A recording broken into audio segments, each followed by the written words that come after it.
Step 1, wake up early, gonna rise with the sun. Step 2, get some good, some food in you. Step 3, think real hard about what you wanna be.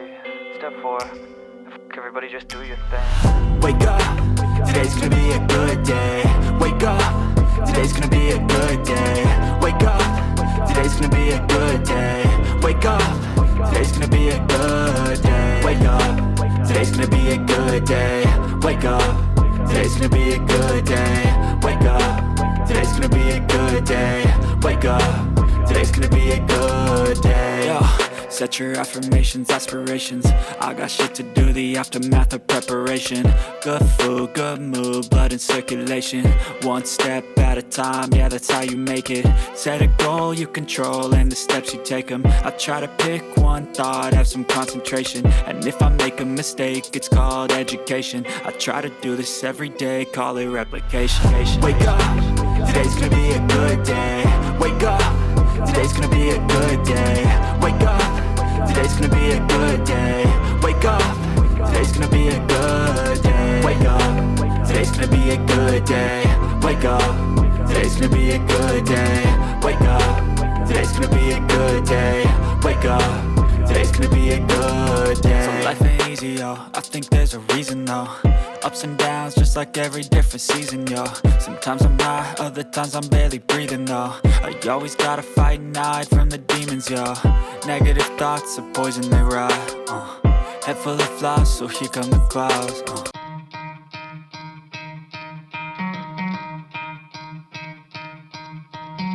कल के ride के बाद जो मेरा हालत हुआ boss, जो हालत और जो मिस इन्फॉर्मेशन के साथ मैं इस ब्यूटीफुल लोकेशन में पहुंचा हूं, क्या बात है। So good morning and welcome to the channel guys. मेरा नाम है शाबाज और आप देख रहे हैं नोमैड शाबाज यूट्यूब चैनल। और आज है मेरा day 8 of Navi Mumbai to Ladakh ride और मैं आया हूँ इस खूबसूरत लोकेशन में which is the Aryan village. ये जो आप मेरे पीछे देख रहे हो ये इंडस रिवर है और मेरा जो टेंट का लोकेशन है वो ये है। कल के व्लॉग में शांति से मैं दिखा नहीं पाया था क्योंकि बहुत ज़्यादा थक गया था बॉस। तो ये जो है मेरा टेंट का लोकेशन है, यहाँ पे आप कुछ अपने सामान वामान रख सकते हो। और ये है अभी पैकिंग ऑलमोस्ट मेरा हो चुका है कंप्लीट। लेकिन आर्यन विलेज निकलने से पहले हम बात करेंगे यहाँ के सिविलाइजेशन के बारे में। पूरा का पूरा ग्रीनरी है इस लोकेशन में, छाँव तो धूप तो नीचे तक आती तक नहीं है। ये जो है ये हमारा किचन एरिया है। Good morning bro. ये हमारे बासु जी शेफ भाई किधर गए? सर जी कुछ इतिहास के बारे में हम बात कर सकते हैं प्याज काटते काटते? किसका? प्याज का इतिहास? प्याज का नहीं आर्यन वैली का इतिहास। तो अभी हम बात करेंगे आर्यन विलेज कैंप के ओनर से और यहाँ के इतिहास को डिटेल में जानेंगे लोकल की ज़बानी। तो भाई आपका नाम क्या है सबसे पहले मेरे को ये बताओ? टुंडुप सेरिंग। टुंडुप सेरिंग। और टुंडुप सेरिंग का मीनिंग क्या होता है? टुंडुप सेरिंग का मतलब, टुंडुप का मतलब विशफुल, सेरिंग का मतलब लॉन्ग लाइफ। बुद्धिज्म नाम है, बुद्धिस्ट नेम है। तो उससे पहले हम लोग यहाँ पर वंशों प्रैक्टिस करते तो नेचर वर्शिपिंग होता तो हमारा अपना नाम होता था, जैसे कि गिल सिंगी, गप्पो मारो, ऐसे ऐसे करके। तो अभी नाम सारे बुद्धिस्ट नेम है। तो इसका रीज़न ये है कि अभी हाल ही में रिसेंटली बुद्धिज़्म अडोप्ट किया हुआ है। तो हम दोनों अभी दोनों चीज़ें प्रैक्टिस करते हैं। वंशोज भी प्रैक्टिस करते हैं और बुद्धिज़्म भी। वंशोज मतलब वो है कि नेचर वर्शिपिंग होता है जिसमें सूर्य देव, पानी के सोर्सेज जैसे कि ग्लेशियर्स को पूजा करते हैं और धरती माँ को भी पूजा। अच्छा, नेचर का जितना भी सोर्सेज है, सोर्सेज जो आपको यूजफुल चीज़ें हैं उन सबको पूजा करते हैं, सबका नाम दिया होता है। okay. तो बुद्धिज़्म को इधर कितना साल हो चुका है? बुद्धिज़्म रिसेंटली आया हुआ है इस वैली में, जो आर्यन वैली बोलते हैं, जो वेस्ट साइड में है लद्दाख का, जो पाकिस्तान बॉर्डर में है। तो उधर 17th सेंचुरी में और डार्थ लोग बोलते हैं हम इन लोगों को। इनमें से थोड़े लोग मुस्लिम अडोप्ट किया हुआ है और 2-3 गाँव बुद्धिस्ट अडोप्ट किया हुआ है। तो जो बुद्धिज़्म अडोप्ट किया हुआ है वो विलेजेस में अभी जो कल्चर है, जो हमारा जो पुराना रिच कल्चर है, वो अभी भी प्रिजर्व्ड है।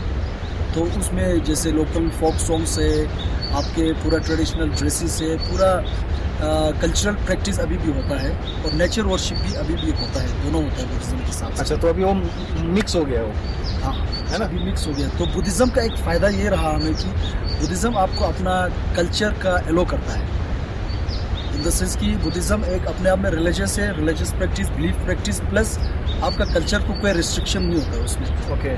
जैसे कि सिंगिंग, डांसिंग और जो भी हम फेस्टिवल्स मनाते हैं उन सबको फ्रीली अभी भी प्रैक्टिस करते हैं। ओके, तो जो पहले का जो कल्चर था वो अभी भी बना हुआ है। अभी भी बना हुआ है। दार्त लैंग्वेज का एक खासियत है कि दार्त लैंग्वेज है ना, अगर आप कश्मीर में जाके बोलोगे या लद्दाख के दूसरे एरियाज में बोलोगे तो किसी को समझ नहीं आना हाँ जी, हाँ जी। है ना, किसी को भी नहीं समझ में आएगा। दार्त लैंग्वेज सिर्फ 2-3 गांव में बोला जाता है, पूरा ऑल ओवर इंडिया में। कुछ पार्ट है जो पाकिस्तान में भी बोलते हैं, गनौक्स में। तो ऐसा है। वो मैं आपको इस एरिया का खासियत के बारे में बताना चाहूँगा थोड़ा, कि इस वेले में आप क्यों विजिट करें और कौन लोग विजिट कर सकते हैं, कैसे इंटरेस्टेड लोग। तो जो कल्चर के बारे में जानना चाहता हो, जो लैंड्सकेप, जो ज्योग्राफी में ज़्यादा इंटरेस्ट रखता हो, तो इस जगह में मतलब one should must visit. Exactly, मैं एक चीज़ बोलना चाहूँगा। मैं द्रास से जब निकला था, आई थिंक ये लोकेलिटी का जो एरिया है ना, ये मेरे को ऐसा पर्सनली लगा कि अनटच्ड है जी। बाकी सब एरिया है ना, कुछ काफ़ी हद तक डेवलपमेंट है, लेकिन ये सब एरियाज जो है ना, ये इर्द गिर्द के जो एरियाज है, ये काफ़ी अनटच्ड एरियाज में आ जाता है। अभी सबसे इम्पोर्टेंट चीज़ मेरे को आर्यन का हिस्ट्री बताओ आप। हिस्ट्री बताएंगे तो देखिए, ज़्यादातर जैसे आपने कहा अनटच है, तो यहाँ पर ट्रैफिक कम है। अभी धीरे धीरे बढ़ने लगा है, क्योंकि 2-3 रीज़न है उसके पीछे। पहले तो 99 का वार है, बॉर्डर एरिया में आते तो रिस्ट्रिक्टेड था ये एरिया, तो हाल ही में ही इधर अलो किया है टूरिज़्म को। और दूसरा ये है कि लोगों को ज़्यादातर मालूम नहीं है, मतलब मैप पे इतना मेजर चीज़ नहीं है कि जैसे आपका हो गया ले में बाकी नोब्रा पेंगोंग करके काफ़ी टाइम से चला आ रहा है। तो ये उन लोगों के लिए जो ऐसे हिडन प्लेस में जाना चाहते हैं, उनके लिए सही जगह है। और आपका इंडस जो गॉच है, इंडस जो यहाँ पर पहले ले का ऊपर जो प्लेटू है ओपन है, मतलब काइंड ऑफ अ डेजर्ट है, तो नीचे आओगे तो आपको क्लोज वैलीज मिलेंगे, और जो इंडस है वो बढ़ते जाएगा। तो इंडस का वो सही वाला फीलिंग यहाँ इस वैली में मिला। हाँ, वो तो है। और ये जैसे जैसे समर का सीज़न होते जाएगा, जुलाई अगस्त में, तो भयानक हो जाएगा, मज़ा आ जाएगा, फिर मजा आएगा, फिर बहुत मज़ा आएगा। अब मेरे को आर्यंस का हिस्ट्री के बारे में बताओ। हाँ जी। आर्यंस का हिस्ट्री है ना, बहुत इंटरेस्टिंग लगा मुझे आर्यंस का हिस्ट्री। मैं भाई से ना कल रात को डिनर करते करते मैं हिस्ट्री सुन रहा था, तो मैंने सोचा हिस्ट्री मेरे मुंह से सुनने से अच्छा लोकल के मुंह से हम हिस्ट्री सुनेंगे। भाई मेरे को हिस्ट्री बताओ। सही बात है, लेकिन देखिए हिस्ट्री कहीं लिखा हुआ नहीं है हमारा हिस्ट्री। हाँ जी। तो ये सिर्फ गाने के थ्रू पास हो गया है। जैसे हमारे एंसेस्टर लोगों ने फेस्टिवल्स होता है, स्पेशल ओकेजन पे ये गाने गाए जाते हैं, तो उन सॉन्ग्स में, फोक सॉन्ग्स में पूरा हिस्ट्री है। जैसे कि हम कहाँ बैठे थे, पहले गनौक्स में थे, फिर वहाँ से कैसे भाग के इधर आए, क्यों भाग के आए, फिर यहाँ सेटल हो गए, कैसे सेटल हो गए, ये सारा है। तो उन हिस्ट्री के थ्रू थोड़ा सोर्सेज मिला है कि कहीं ना कहीं ये लोग अलेक्जेंडर के द ग्रेट के ट्रूप्स थे, जो पहाड़ों में पाकिस्तान साइड में रहे, लेकिन उधर उनका बना नहीं लोकल लोगों से। तो वो क्योंकि वो लोग अपने आप में एक ज़िद्दी लोग थे, अपने बात ही मानते थे, अपने बात को ही करते थे, तो उधर बना नहीं लोकल लोगों से। तो फिर उन्होंने उनको मारने का ठान लिया कि इन सबको खत्म करेंगे, ये लोग डिस्टर्ब करते हैं। तो उन्होंने बहाना करके हमारा कुछ फेस्टिवल से उसको मनाएंगे, लास्ट जो बोलते हैं ना लास्ट विश, वो किया। फिर ऐसे बहाना करके डांस किया, आगे तक गए, फिर वापस आए, ऐसे ऐसे करके वहाँ से भाग निकले सारे। अच्छा, फेस्टिवल के बहाने भाग गए। हाँ। अच्छा, ओके। वहाँ भाग गए, फिर पीछे इस वैली के पीछे से आके इधर आ गए। तो धीरे धीरे अच्छा लेट जहाँ मिला वहाँ बसना शुरू किया, क्योंकि वो लोग तो पहले से सिविलाइज लोग थे, उनको फार्मिंग वगैरह आता था। तो उन्होंने पूरा जगह ऐसा जगह चुना जहाँ पर एग्रीकल्चर फार्मिंग सही होता हो। ओके। तो ये है हिस्ट्री, और ये सारा चीज़ हमारे गानों में है।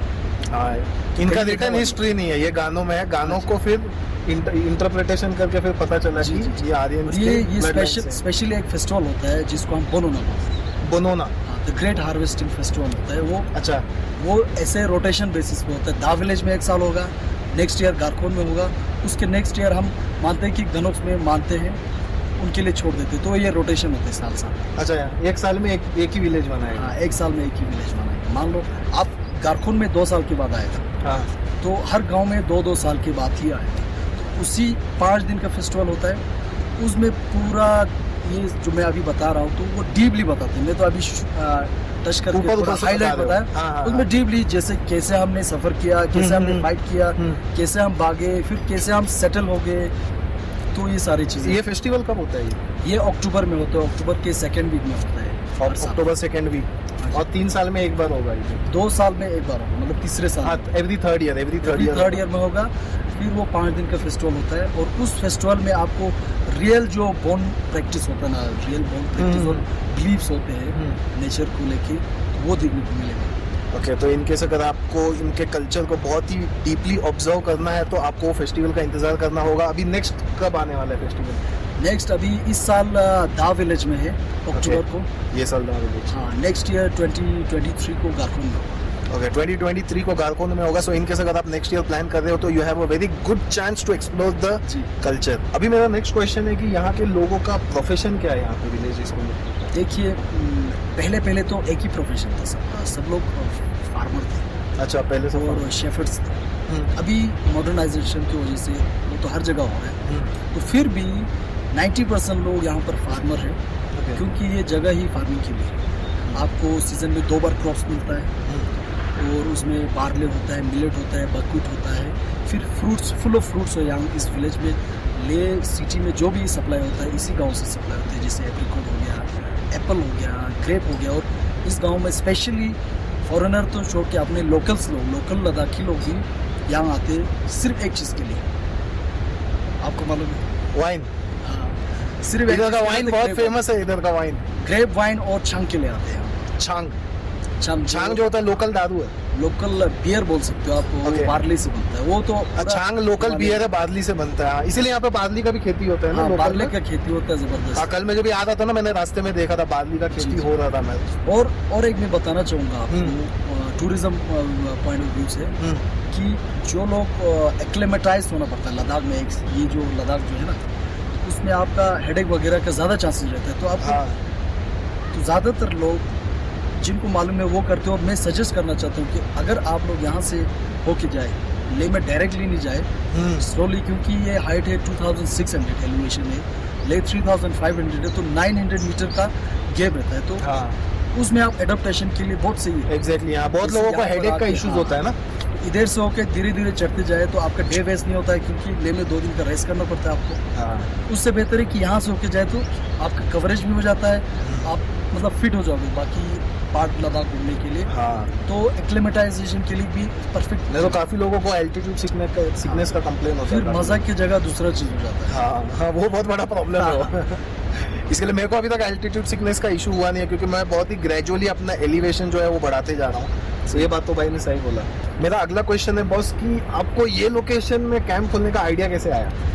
आपने सही जो मेन सवाल है सही पूछा है। मेन क्वेश्चन देखिए, ऐसा है कि मैं पहले गाइडिंग करता था। मैं क्या मतलब लद्दाख में ज़्यादातर 90% ऑफ यूथ अर्निंग और लर्निंग करता है, तो मैंने भी वही किया था। मैंने देखा कि ज़्यादातर पार्ट ऑफ लद्दाख में नोब्रा, पेंगोंग, जो भी टूरिस्ट डेस्टिनेशन है, वहाँ पर लोगों के लिए मतलब वेल फैसिलिटीज़ है। आपको कैंप्स है तो कैंप्स है, गेस्ट हाउस मतलब एकोमोडेशन जो मस्ट है वो है। लेकिन हमारे जगह पे मैंने एक चीज़ ऑब्जर्व किया उस टाइम पे, यहाँ लोग आते तो थे लेकिन बैठने का जो बहुत ही दिक्कत रहता था। गेस्ट हाउस भी है तो 1-2 है, होम स्टेज भी है, मतलब बहुत कम है एकोमोडेशन का फैसिलिटी। बहुत लिमिटेड रिसोर्सेस है ये प्लेस में, इसलिए मतलब अनटच्ड एरिया है ये, बहुत लिमिटेड रिसोर्सेस था। है। तो मैंने ये सोचा कि यहाँ टूरिस्ट को लाने का, फिर रखने का और उनको मेन चीज़ देने का यही बेस्ट आइडिया है। और ये लोकेशन भी सही जगह था, गांव वालों को डिस्टर्ब भी नहीं होगा और यहाँ के टूरिस्ट भी डिस्टर्ब नहीं होगा। तो थोड़ा गांव से डिस्टेंस में है, फिर थोड़ा वॉकिंग है आपको 200 मीटर का, जो लोगों को अच्छा लगता है और कुछ लोगों को नहीं भी लगता है। उस वॉकिंग में आपको एक ब्रिज मिलेगा, 80 मीटर का ब्रिज। ड्रोन शॉट में ऐड कर देता हूँ, वो ब्रिज आप देख लेना। ये इंडस वैली का इंडिया में सबसे लॉन्गेस्ट ब्रिज। और इसका लेंथ क्या है भाई? ये 80 प्लस है, 80 प्लस मीटर, 80 प्लस मीटर्स का लेंथ है इसका। हाँ, तो ये लोकेशन जैसे आपने वो किया होगा, एक्सपीरियंस किया होगा, और यहाँ पर नेचर को देखिए। Yes, nature Arya nature camp इसीलिए बोला है कि आप नेचर के साथ। एग्जैक्टली। और हमने वही चीज़ें रखा है यहाँ पर जो ज़रूरत होता है, मतलब ज़्यादा वो फैंसी नहीं रखा है। हाँ, क्योंकि जो ज़रूरत ही नहीं है वो रखने का मतलब आई थिंक बेसिक में ही मजा है। हाँ, बेसिक रखे और आपको नेचर, जैसे अर्ली मॉर्निंग आपको बर्ड्स की आवाज़ सुनाई देगा, आपको रिवर का साउंड है। मतलब आप अकेले हो लेकिन आप अकेले नहीं हो। एग्जैक्टली। ये रिवर का साउंड है ना, बहुत सूदिंग है। हाँ, इधर 24 घंटा रुको, 24 घंटा आपको ना मेंटली बहुत ज़्यादा रिलैक्स हो जाओगे। ये बहुत बेस्ट चीज़ लगा मुझे लोकेशन के बारे में। तो यही सोच के मैंने खोला था। नहीं, सही है। हाँ, तो 2019 में हमने शुरू किया, फिर बीच में कोविड आया, तो होप करते कि अभी सही चलेगा। Yes. पिछले साल तो ठीक रहा। Yes, I wish you all the best friend. Thank you. तो इनकेस अगर आप प्लान कर रहे हो लद्दाख आने का, make sure to visit this location नमस्ते जुले जुले। और एक चीज इंपॉर्टेंट है, भाई और मैं ना डुप्लीकेट लग रहा है, ऐसा लग रहा है ना ट्विन ब्रदर्स लग रहा है। अगर मेरा दाढ़ी काट दिया जाए ना और अगर मैं ऐसा स्टबल रख लूँ तो सेम दिखूंगा मैं। और बासु भाई क्या हाल है? जुले ये दोनों जुले। All good bro. ये हमारे शेफ साहब है। 1 मिनट बस आ रहा हूँ अभी। ये जो आप देख रहे हो किचन एरिया, कल रात को काफ़ी टाइम हम टाइम पास किया इधर ही, ये लोकेशन में टाइम पास करते थे। फिर इधर ही मैंने डिनर किया भाई लोग के साथ, तो फिर मैं जाके सो गया। कल बहुत ज़्यादा टायर्ड हो गया था मैं, और नींद भी बहुत नेक्स्ट लेवल नींद आया। लेकिन ना हमको बताया ये तो अभी भी किसको बता रहे? चलो मिलते हैं भाई, सी यू। चलो भाई साहब, या थैंक यू। ओ बासु साहब, ओ शेफ साहब, और बाद में शेयर कर लेना। निकल रहा हूँ मैं, हमारे शेफ साहब है, बहुत अच्छा खाना खिलाया, बहुत बहुत शुक्रिया भाई। वेस्ट बंगाल से सिलीगुड़ी से 3 घंटा मेरा, 3 घंटा, जलपाईगुड़ी डिस्ट्रिक्ट। ठीक है चलो। ओ भाई सी यू ब्रो, चलो बाय। तो देखा उसका रिएक्शन देखा है। एक बार सेम रिएक्शन वंस मोर। चलो चलो मिलते हैं भाई, सी यू। चलो भाई, अभी अलविदा कहने का टाइम आ गया है। मैंने बहुत लोकेशन में कैंपिंग किया, बट आई थिंक ये लोकेशन को compete करना हर एक लोकेशन के बस की बात नहीं है। यहाँ पे अभी शायद कंस्ट्रक्शन हो रहा है। Sindhu Ghat at Garkon, led by Shri Firoz Ahmed Khan. यहाँ से स्टेप्स हैं, यहाँ से हम जाएंगे नीचे तक, रिवर का नज़ारा लेके देखते कैसा है, नज़दीक से बैठेंगे। तो शाम को बहुत टायर्ड हो गया था मैं, इसके लिए मैंने जा नहीं पाया।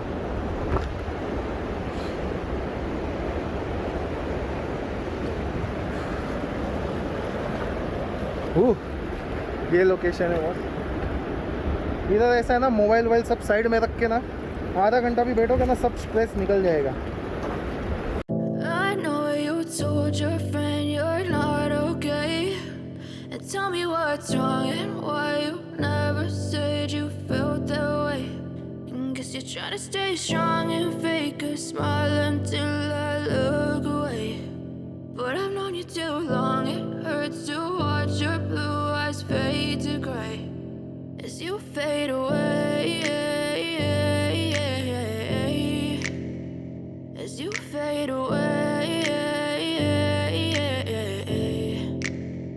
Yeah, I'm about to fade away, 'cause every time I wake up I feel like it's Monday. Something's going wrong with all the chemicals up in my brain. All of a sudden I don't look at anything the same way. Gotta build up of my thoughts sitting in an ashtray. I'm sorry that I'm so inconvenient, okay? Just let me be me and I'll stay out of your way. I can see the way you look at me, I'm such a disgrace. I never really asked to be brought into this place. You wanna love me? Well then baby have a taste. All the highs and the lows, no you'll never be the same. I don't really wanna hurt you but I can't control the pain. If you're sticking by my side maybe we could be okay. Okay, maybe you could be the change I need today. I promise that I've never